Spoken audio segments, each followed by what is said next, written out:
pronounce your organization, and where you're joining us in the chat. But ILPS is if you haven't heard about it before, is a global alliance of anti-imperialist and democratic organizations that are really fighting to unite, like the broadest amount of people who all have like similar concerns and shared struggles under an anti-imperialist movement, a mass movement that can, defend for and fight for the rights of the people. So that's something that is of, great importance to us right now in this like current time where it feels like, no matter who we are, whether we're like students at universities, fighting for our basic rights to free speech, for free Palestine, whether, like we're workers who are trying to, support our families in a struggling economy.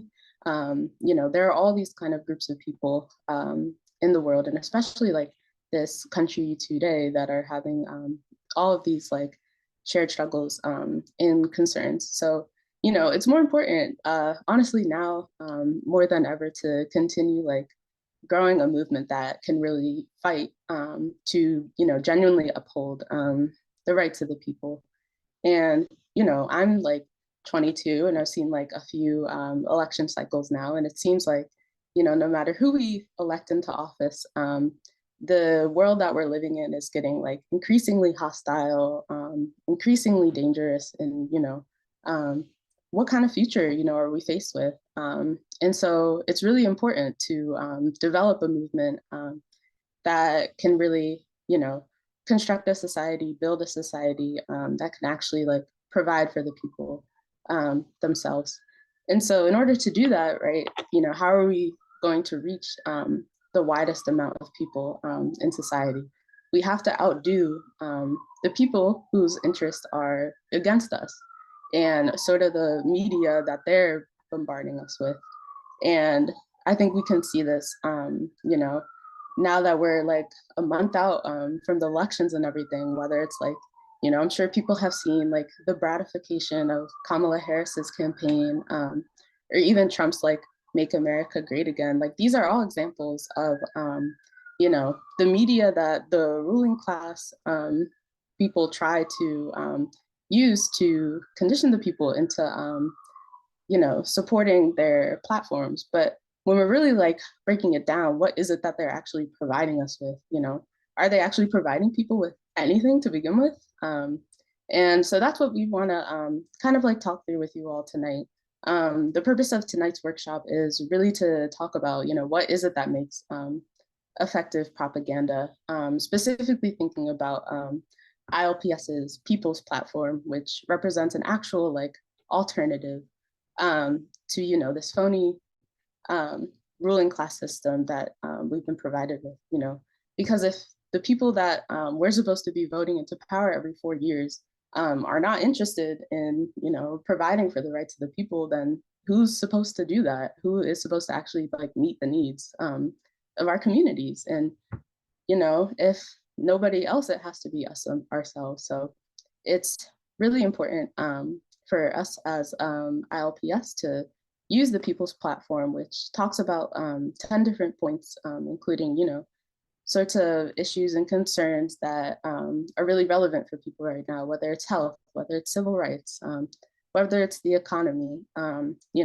what is it that, when it comes to these different things, that people are actually fighting for. And so that's what the People's Platform represents, is people's like actual genuine aspirations for a better society. And so tonight's workshop, again, will just go into a little bit of how we can, propagate the People's Platform widely in order to contribute to, building this movement that can fight for and achieve that better world. And with that, I'll pass it off to Michaela for the first part of our workshop to go through a little bit of, what does it mean when we actually say like the word propaganda? So Michaela, you can take it from here. Amazing, thank you. And for our wonderful tech person, Julia, yes, if you could go to the first slide of what is propaganda, that would be amazing. So yeah, I think the first, so hello everyone. I'm Michaela and I'm on the ILPS US steering committee, and locally I'm also part of the New York Alliance Against Racist and Political Repression here in New York. And I'm really excited to be here with you all today. And so I think, there's a really good reason of why we're here, right? Which is as we're getting inundated by all these like bourgeois prop pieces themselves, we also have to find a way to defend ourselves against this, but not only defend ourselves, but move our own, campaigns and purpose forward. So let's start with what is propaganda, right? I think that's like one of those words that we hear so often, and yet what does it actually mean? So instead, I'm going to, quote Lenin. We use Lenin a lot in ILPS, including his definition of imperialism. So that I think is, very important. But so let's define what is propaganda. So in What Is to Be Done, Lenin defined the role of the propagandist, right? The propagandist, whose primary medium is print, explains the causes of social inequity, such as unemployment or hunger, and racism, etc. And propaganda is meant to put a spotlight on these issues, whether in writing, images, etc. And so, but that initial thing is just that initial spotlight on these issues, that at any time that happens, that is a form of propaganda. So when we see like the version that we agree with, which is like more of the activist organizer, like, seeking justice side of propaganda, which is calling attention to maybe, coming from New York or like living in New York right now, we have a big spotlight on everything that our mayor is doing. So a piece of propaganda would be something like, oh yeah, Mayor Adams raised the funding for the NYPD, right? And going into those specific facts versus propaganda from, let's say the ruling class parties would be something like ignoring the fact that the Democrats are, actually taking on a lot of rightist policies when it comes to immigration, much more so than their predecessors, right? That not talking about that and instead focusing on something else is also a form of propaganda. Like, for instance, right now we're seeing a lot of um, tuition forgiveness being highlighted, where Palestine and other issues that the Democrats are ignoring are not being highlighted. So that's a form of propaganda. So, and the next slide is, I asked the question, what makes propaganda effective? What it's almost like a call to action, right? And so, you can even say that that's called agitation. So, what is agitation? To also, again, quote Lenin, Lenin says that the agitator, whose primary medium is in speech, seizes on the emotional aspects of these issues to arouse hers, or their audience to indignation or action.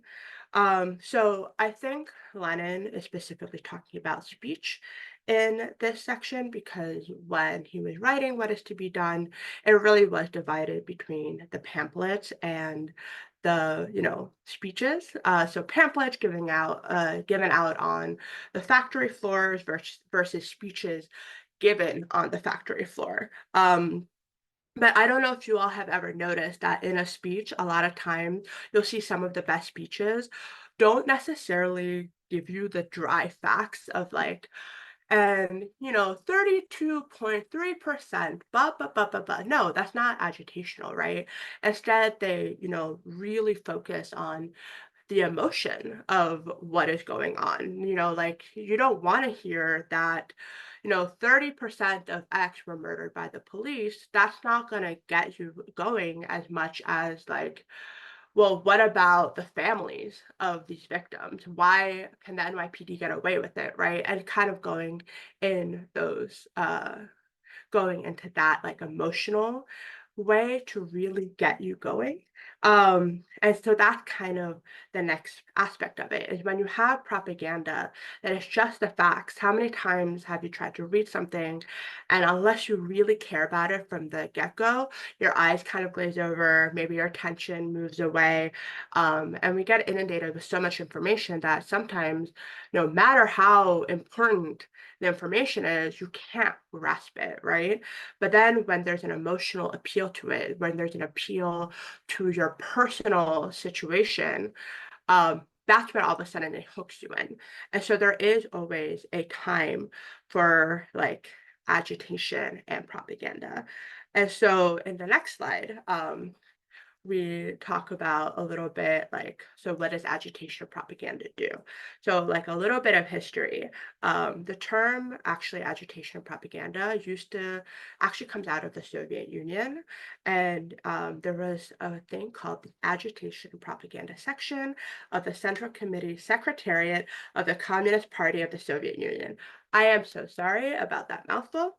Honestly, it took me a second to get it together, but that section of the party was responsible for all mass communication and mobilizing public support for party programs. So obviously in the United States, we do not have a section of the Communist Party, blah, blah, blah, blah, blah. So what does that mean for us as organizers, right? For us, agitation and propaganda, or ILPS Prop, has to do something similar.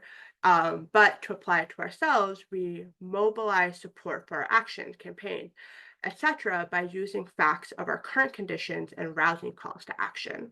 So when we say agitation and propaganda, when it comes to organizing, what we're actually saying is that we need to use the tools at our disposal, facts, imagery, emotions, things of like our personal conditions to get people to understand the campaigns, understand what we're doing, and actually join us in organizing. Because it's not enough for us to talk at people.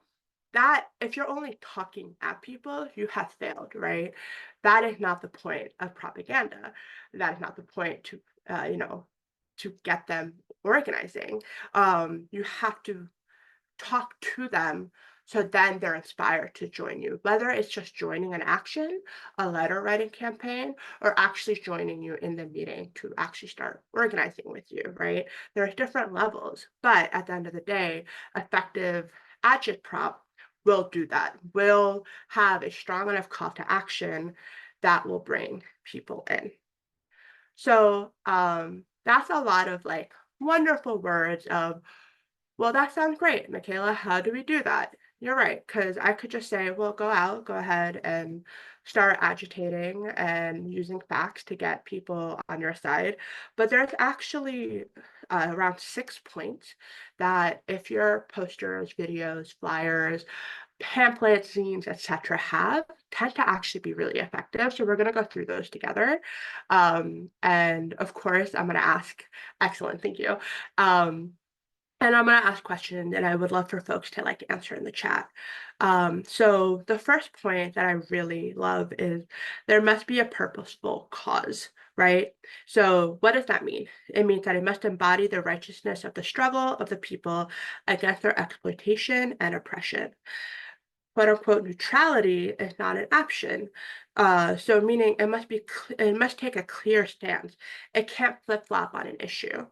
And then not only that, it also has to praise the people's struggle, expose and separate the enemies of the people.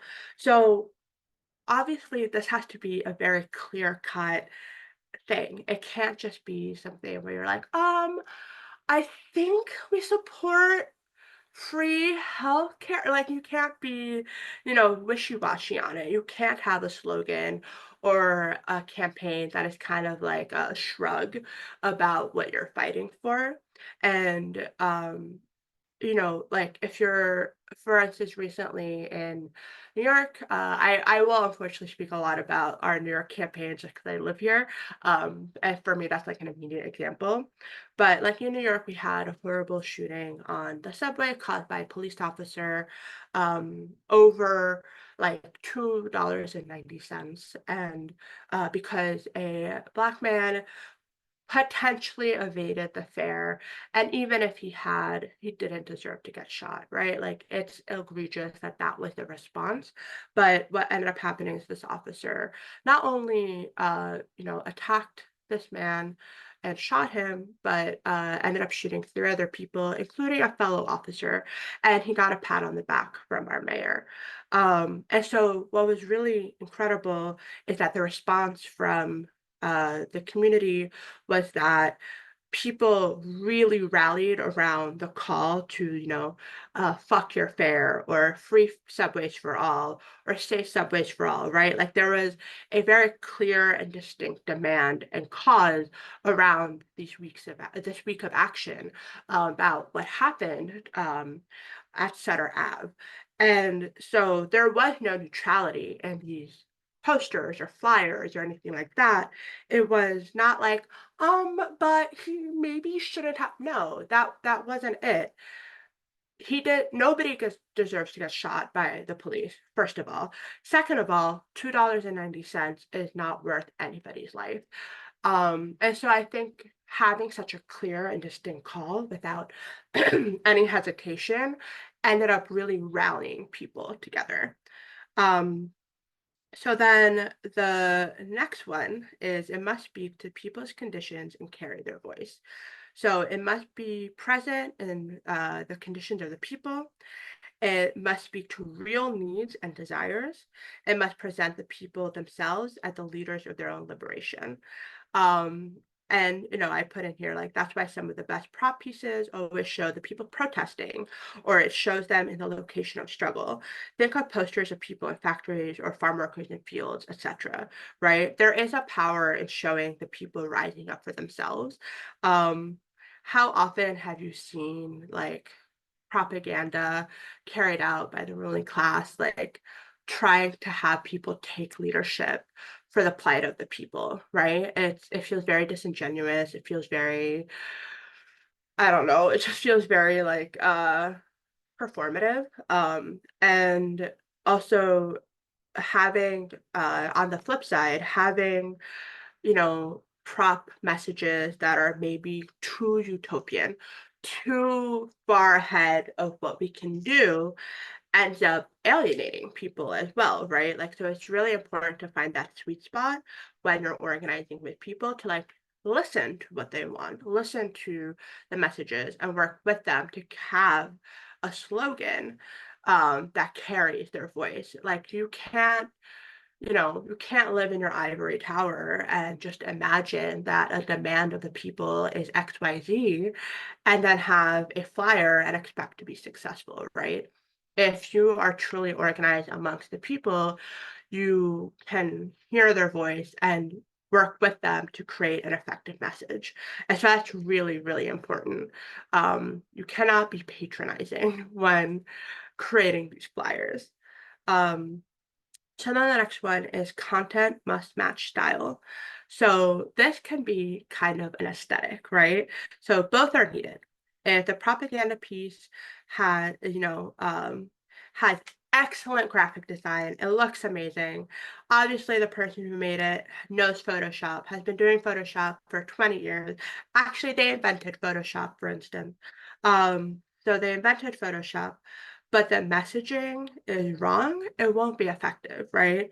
So I think a really good example is think of some of the posters from like Democratic candidates in like smaller states. Sometimes they'll like have the most like corporate, really like blue kind of thing and just go like, I fight for the people. And they're just like wearing a suit doing the like power girl pose, right? And you're just like, no, I don't think you are.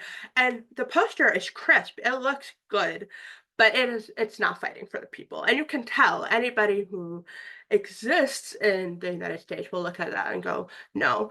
Um, and the same token, you see that also with like CEOs, right? Like how like a simple thing of a appreciation party with pizza, it could be the best flyer you've ever seen, but the content is terrible. Workers deserve a raise. They don't deserve a pizza party. Pizza should be free, actually. So that's the slogan. Actually, let's put it that way. Right? So like it doesn't matter how stylistically perfect your flyer is. If it doesn't, the style doesn't match the content, the people will not come out to your event. The people will not believe what you're saying. So at the end of the day, content will always be primary. And so what I always want to say with this point is I want to aspire simplicity. So if you are approaching a flyer, a poster, a video, and you're getting overwhelmed with, oh my goodness, I do not have the Photoshop skills to carry this off. Actually, Canva is super overwhelming to me, and I hate copying and pasting. The most I can do is write.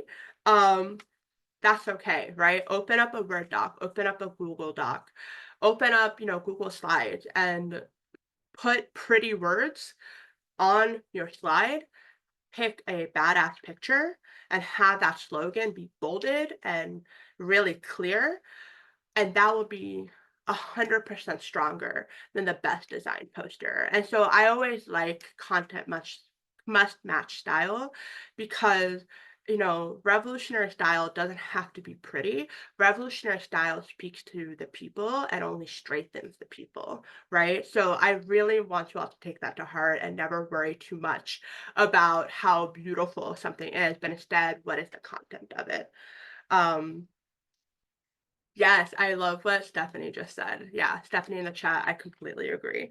Um, so then the next one is it must be militant. And absolutely, right? So militancy is not just anger or outrage, but in essence, a fighting spirit. So sometimes people get a little bit like caught up in the word of militancy. They're like, oh my goodness, this means protracted people's war right now. No, it doesn't actually, right?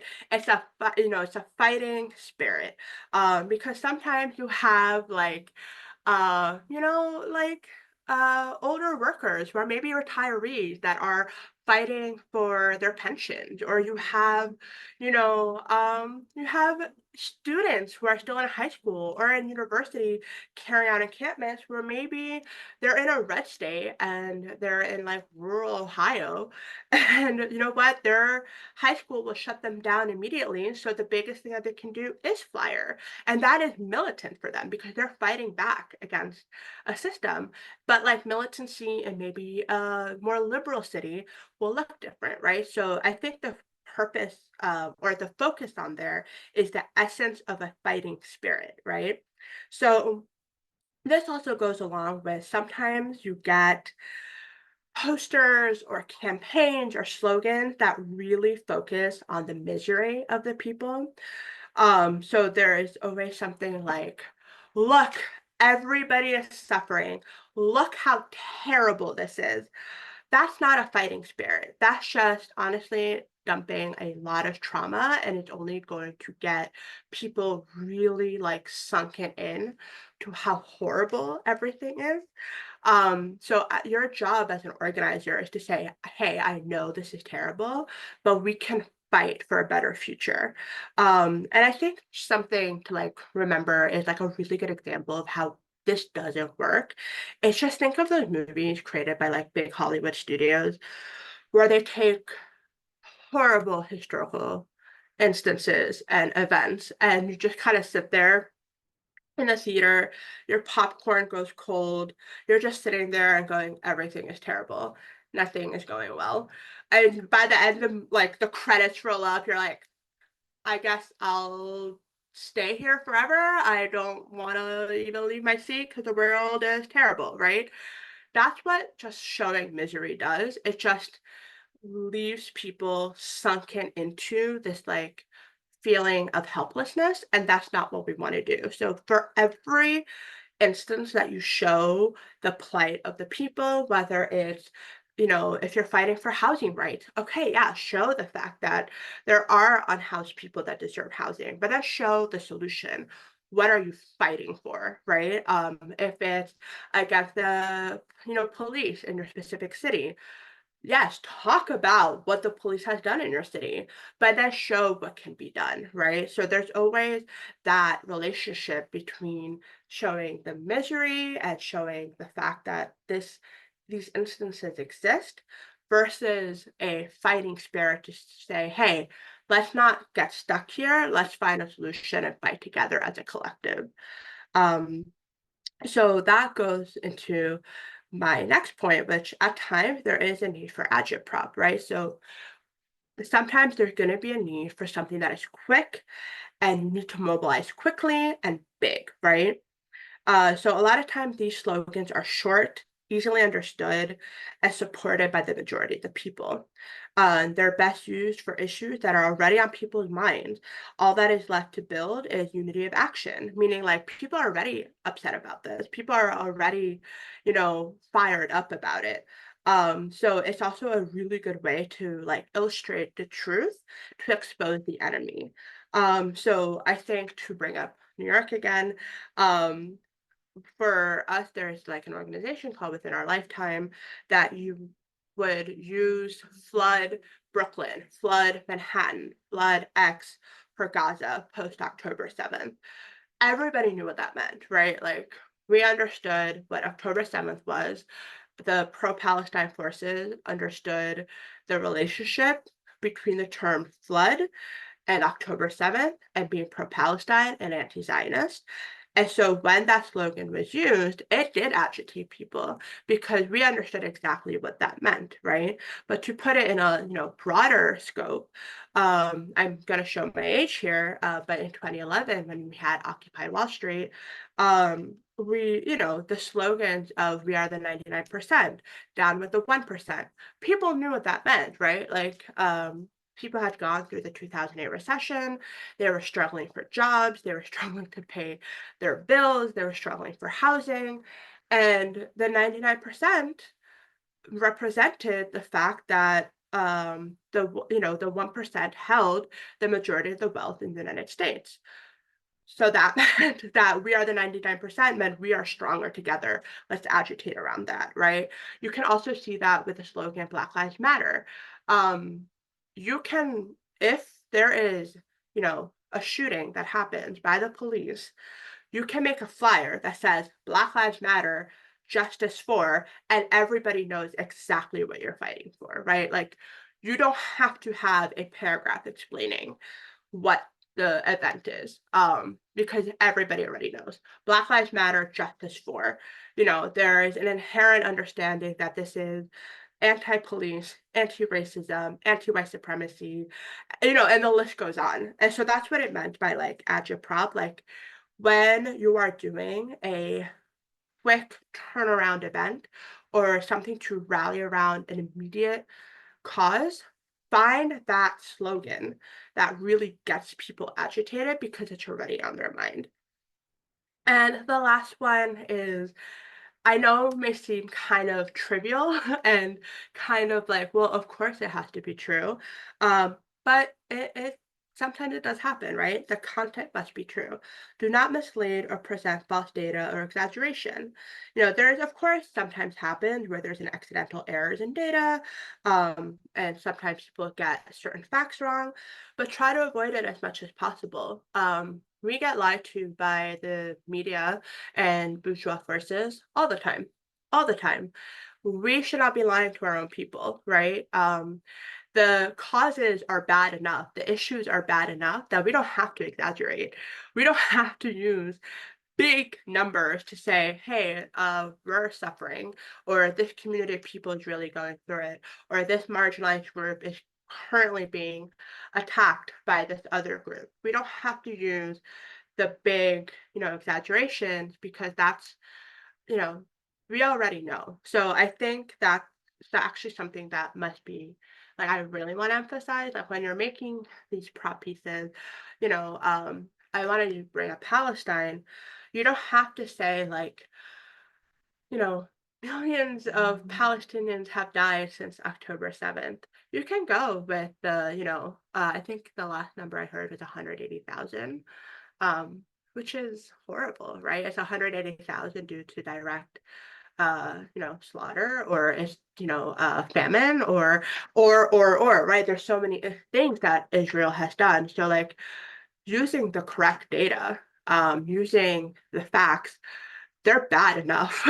If people don't get shaken up over these numbers and you have to, pretend that there's bigger numbers, I don't think you should be talking to those people, right? They're not the people you want to organize. If, use real facts and don't lie to the people. Um, but yeah, I think those are some of the points. I want to hear in the chat if you've seen like examples of this, or if you've had instances where there's like prop work that you had that didn't carry this out, and like what you learned from it. But yeah, have you all seen this in action in like videos or posters that you really liked? And I know it takes a second to like type some of that up, so don't worry. I'll wait here for a sec if folks.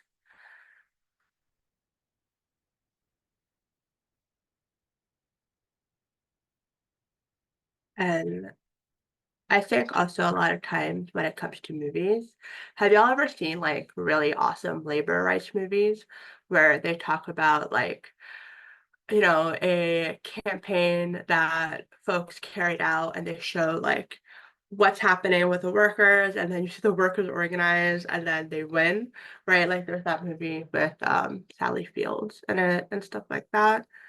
Um, and if folks don't have examples, that's okay too. The next part is going to be talking about taking these 6 points and applying it to propaganda that we've already seen.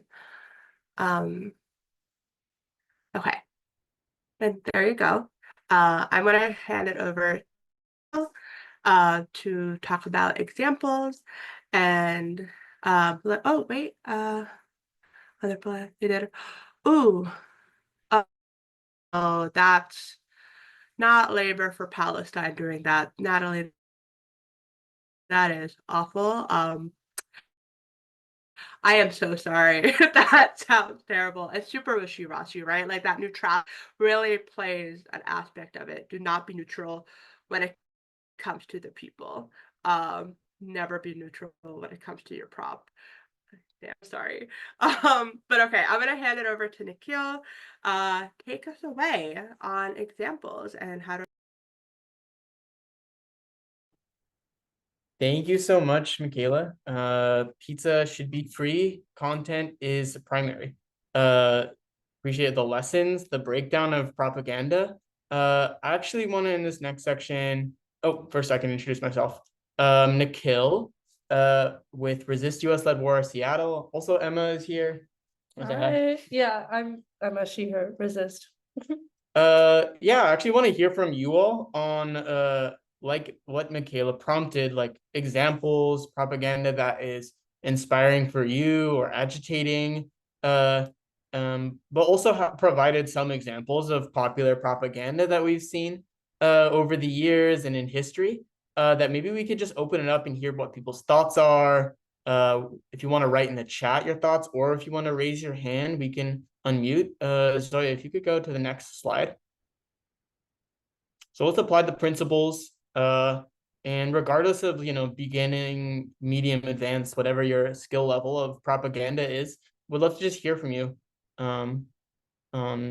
What's striking, or how this resonated, if you did have experienced and run into this prop. Yeah, we've got like this "Workers of the World Unite" slogan, some pink knitted caps for the women protests on Inauguration Day in 2020, and Che Guevara, Barack Obama. Yeah, sound off in the chat. I want to hear what folks are reacting to, or raise your hand.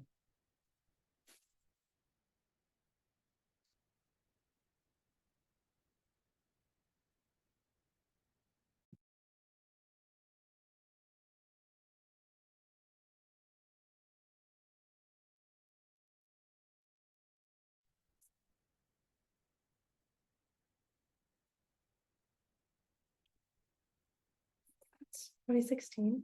Yeah, or yeah, it was 2016. Yeah. Were you anything you were reacting to? Do you remember? I remember, yeah, the visual representation, like it's like that connection that we were talking about where it's like you see this symbol and you know what it means and you know what it's referencing, because of like other effective propaganda. Mm. So I guess like prop builds on itself in that way. Natalie saying my former coworker showed me a book of the Cuban posters throughout history. I also like the agit prop Just Seeds makes. Please throw a link in the chat also.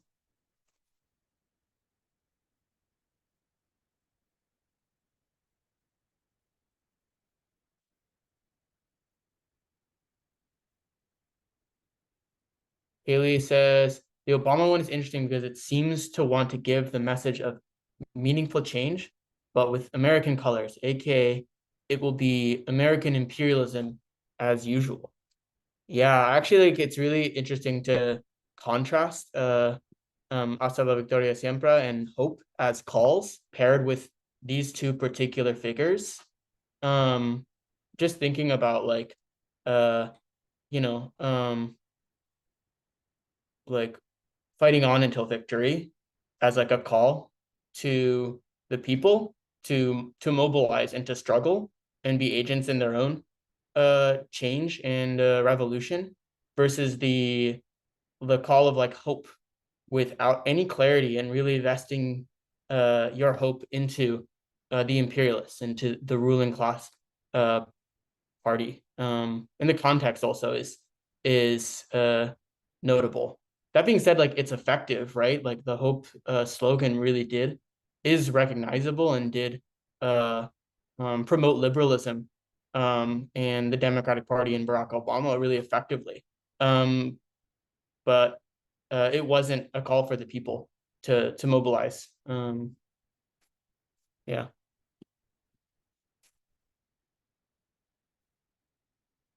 For their own interests.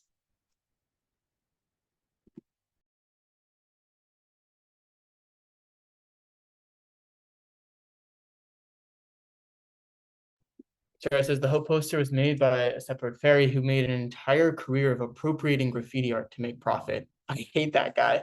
Yeah, that's right. Yeah, like the tracking the whole apparatus of imperialist propaganda, you know.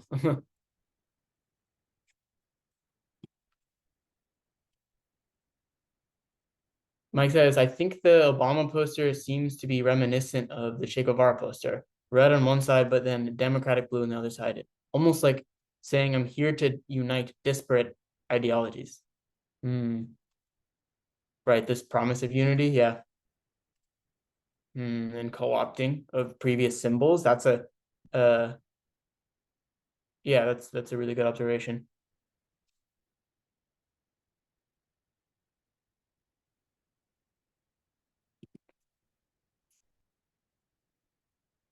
Ashna says, I've been thinking a lot about Brat Green as the Kamala headquarters banner. Yeah, you want to say more?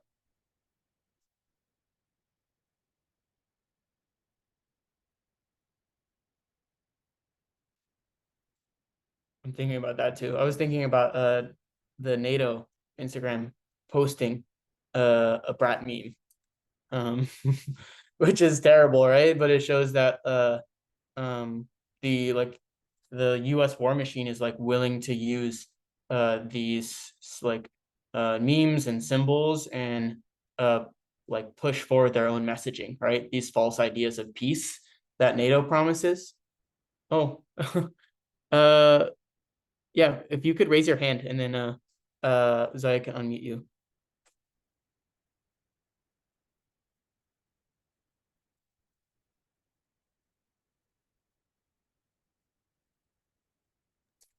Okay.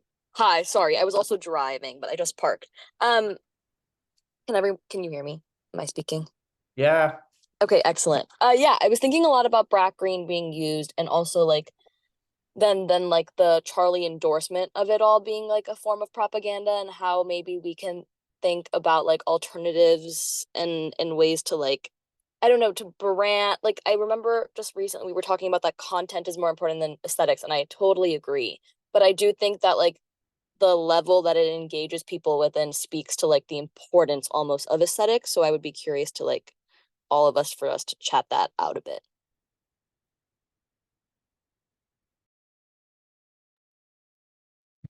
Thank you. Thank you for adding that. Yeah, and Cody says, or James said, saw prop poster that mocks the Obama one by replacing hope with drones, and looks more terrifying. Drop the link to that. Please send an image. Cody says the women all together at the Women's March really makes me think of unity at first glance, regardless of political differences among the people taking part. Good aesthetic. Really good observation. Yeah, I mean, really effective at mobilizing people, and the projection of unity was very strong. Michelle and Mark says they use a limited color palette, and then Mike, sure, but even the shadows on the same side of the two faces, too much of a coincidence. I think referring to the Obama poster. Yeah. Thank you all. We have some more examples too to dig into. So let's keep pushing. If you could go to the next slide. Okay, we got more. Let's hear it. Folks want to raise their hand if you want to talk about a particular piece of propaganda. What is the does content match form? What is the agitprop level? Its militancy? Is its content true? Or what does it make you think of? Or what was it like to experience this and mobilize with these calls?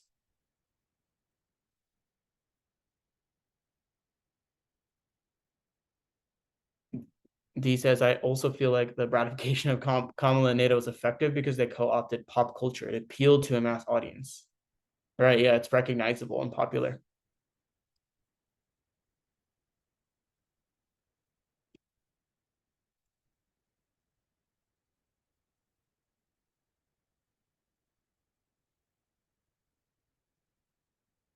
Mike says, MAGA was just a ripoff of a Reagan campaign slogan, clearly intentional. Yeah, literally like the same slogan, basically.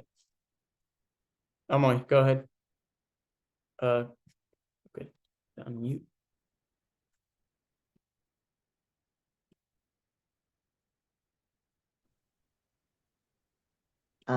Yeah, I think one thing that I feel makes effective propaganda that we saw earlier in this slideshow is drawing on cultural imagery to bring people into a movement. Like, for example, the Chinese propaganda we saw earlier was drawing from, historical forms of art. And so the people, the masses already felt a connection to these images. And we look at things like on this slide with I Want You for the US Army. They're drawing upon a cultural image, a very different one, but one that people already know and understand. And you can use that as a way to get people to read what you have to say, essentially, with a beautiful and familiar image. That's a great point and an excellent through line to draw. Building on that familiarity and linking it to the political message. And Jasper says the center one is solid, visually inspiring, but also pointing at the problems and that the people are facing, and that the role of the people's movement for liberating people from them. Yeah, referring to the new African Black Panther Party poster on driving out it's a little small, but if you zoom in, driving out not just the imperialists, but also their neocolonial warlords and puppets. It's really clear and has strong like political analysis, and it's also very militant. Mm-hmm.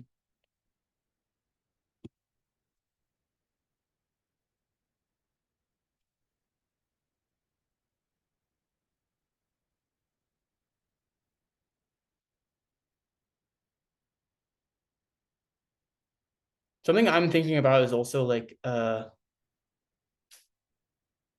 something about the form too, really like the power of photography. I'm just looking at the Black Lives Matter poster also, and not just like the slogan itself, but also the capturing of the mass movement and the names and the people taking to the streets.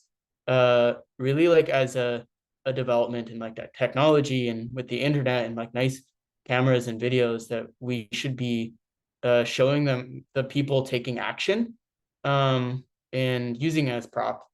Uh,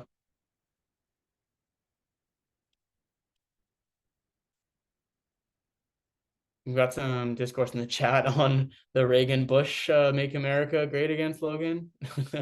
drop a Reagan jump scare. Yeah, maybe we can close out our discussion. Yeah, I was wanted to like include like memorable imagery and propaganda, not just from the movement, but from the imperialists, that is both like successful, but also like not for the people, to draw the contrasts also and get us thinking about like our own propaganda.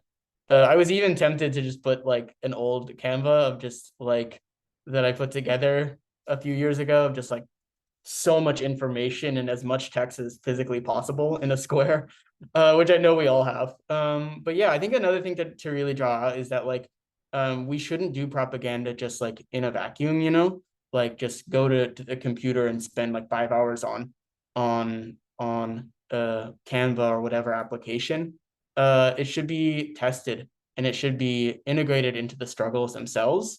So right, like how are we supposed to know what is agitating and what is true if we're not actually understanding and grasping people's issues, what's relevant for them, and then testing the propaganda, discussing it, applying the principles, and collectively building up our skill to do propaganda and to do campaign work and to wage a fight and speak to what people's burning issues are. So yeah, let's keep the discussion going. If you have other propaganda, your own prop you want to drop in the chat throughout the workshop, please do. Let's all keep learning from each other. Yeah, I'll pass it off to Jasper for the next section.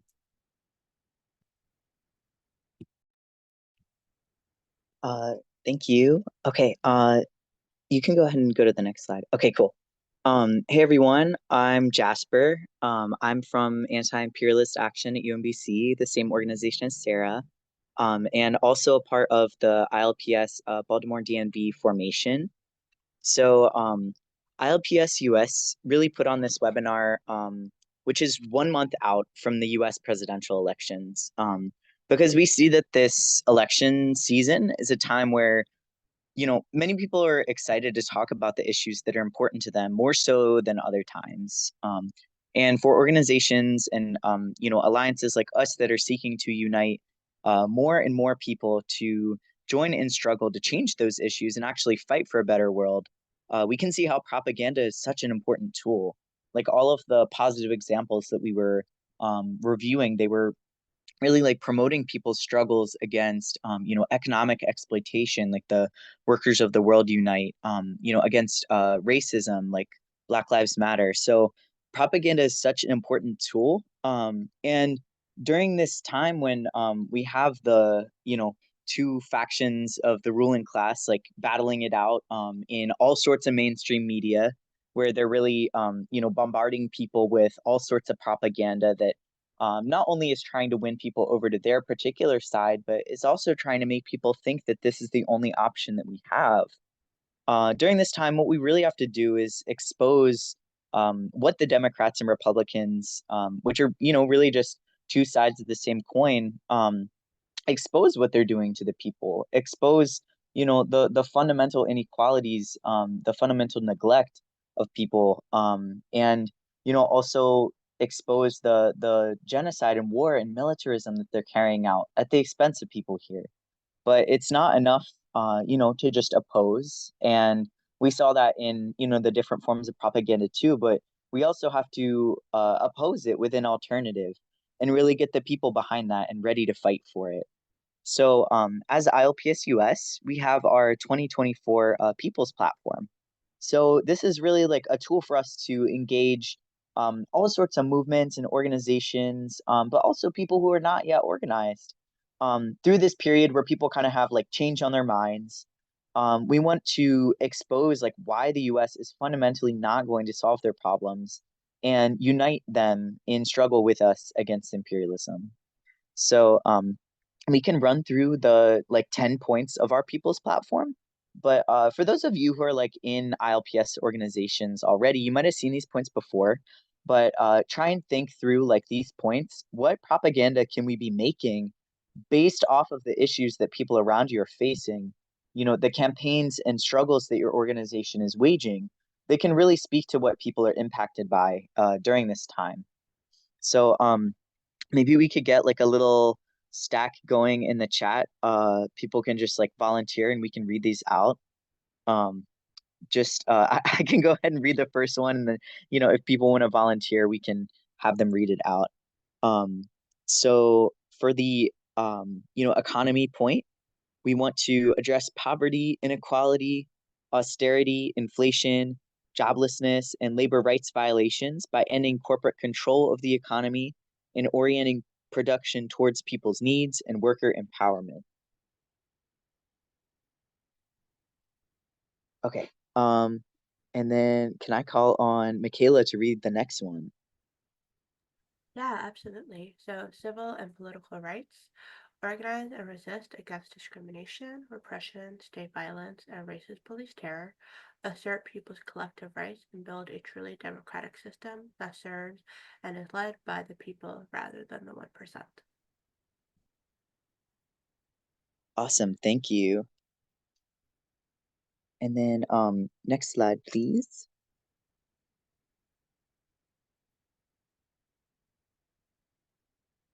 Yeah, would someone like to read the health and safety points? Yeah, go ahead, Cole. Health. Create healthy communities by ensuring access to healthy food, water, air, and to healthcare that is free, culturally sensitive, and accessible to all, regardless of age, gender, sexuality, race, disability, and migration status. Safety. Create safe communities by ensuring people's needs are met to address the roots of violence. End the war on working people carried out through the racist police, prison, and court system. Thank you, thank you. And then next slide.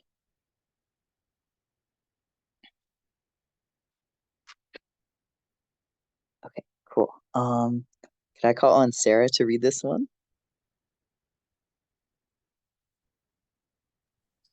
Sure. Is it the housing one? Mm-hmm. Or the whole thing, yeah. Okay, yeah. So housing, ensure decent and affordable housing for all and eliminate the real estate monopoly of the big banks, fight against gentrification, displacement, and the criminalization of homelessness. And then for education, eliminate student debt and build an education system that is free, multilingual, and oriented towards solving society's problems rather than the profit-driven needs of corporations in the war industry. Awesome, thank you. And then would someone like to read the next slide?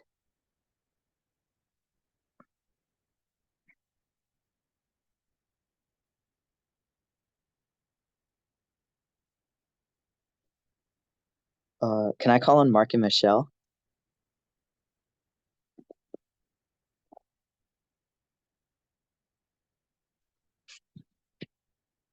If not, can I call on Oh, yeah, we Nikki? can do it. I wasn't Okay, sure how cool. to. Okay. Sure. So migration, resist the attacks on migrants and defend the right to migrate while fighting against the root causes of forced migration. Demilitarize the borders, decriminalize migration, end migrant detention, ensure amnesty for all, and guarantee access to livelihood and all basic needs and services for migrants. Environment. And the pollution, violent resource extraction, and plunder by transnational corporations and the US military. Build resilient, green, democratically managed, and community-driven infrastructure. Okay. And then next slide, would someone like to close us out with our last 2 points of the People's Platform? Yeah. National liberation and people's sovereignty. End US domination over the economic, political, cultural, and military systems of oppressed peoples and nations and indigenous peoples in the form of occupation, sanctions, intervention, repression, and plunder of the land, promoting instead international solidarity and cooperation for mutual benefit. Peace and justice. End the US end the genocidal US imperialist war machine, redistributing the bloated US military budget towards people's needs. Uplift people's struggle for their rights, livelihood, and self-determination to promote peace built upon a foundation of justice. Yeah, thank you all so much. So these 10 points, I hope that we can really see like ourselves, our struggles, our hopes for this world, like our hopes for our communities reflected in these points. And we really want to get people to see that too. So hopefully like the propaganda that we learned how to make today can be used to introduce people to these struggles, introduce them to the campaigns that we're already waging. So that that can be what really brings this People's Platform to life and introduces people to the fact that change is possible. And also who our enemy is.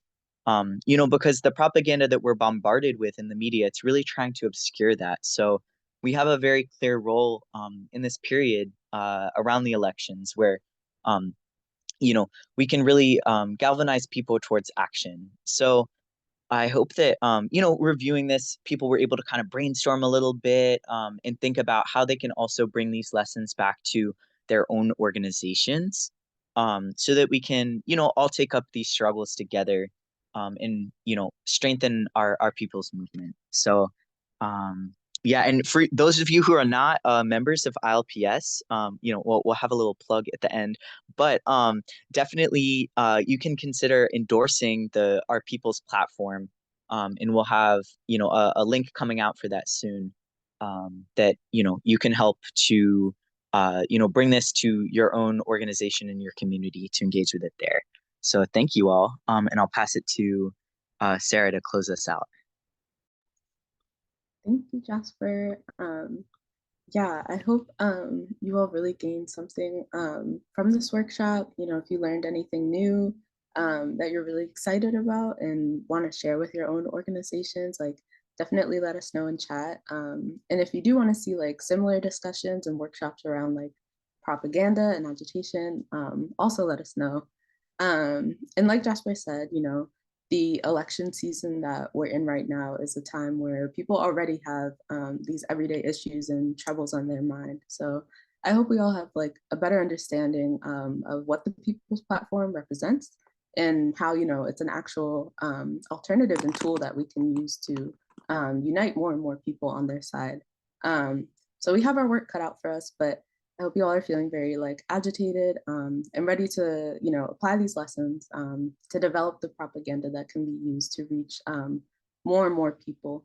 And I think as, people and organizations who are really dedicated to the work of like waging the fight to bring about a better world, it's a huge task to reach people and to really get to know their, basic frustrations and struggles, and to also motivate them to join us and organize alongside us.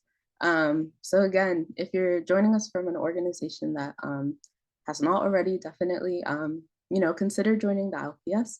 And if you are already a member, definitely consider or encourage your own members to join our National Propaganda and Educational Committee to help us, create more propaganda and conduct education like this on a national scale.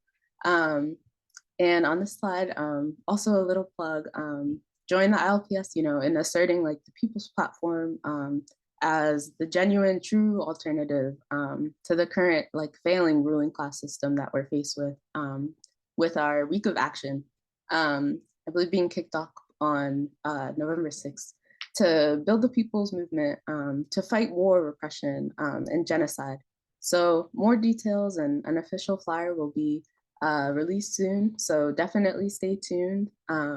There will also be a way for your organizations to endorse the People's Platform.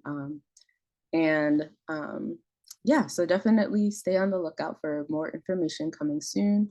And I hope, like through the People's Platform, I'm looking forward to seeing all of your own propaganda efforts, and, how we can unite with people who are struggling and building like a mass movement to, really fight for and achieve our basic demands.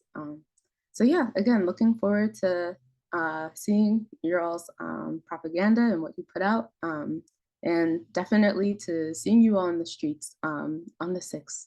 So definitely have a good night or a good evening. And yeah, so hopefully see you all very, very soon. Thank you again for joining us. Thank you all. Good night. Thank you. Good night.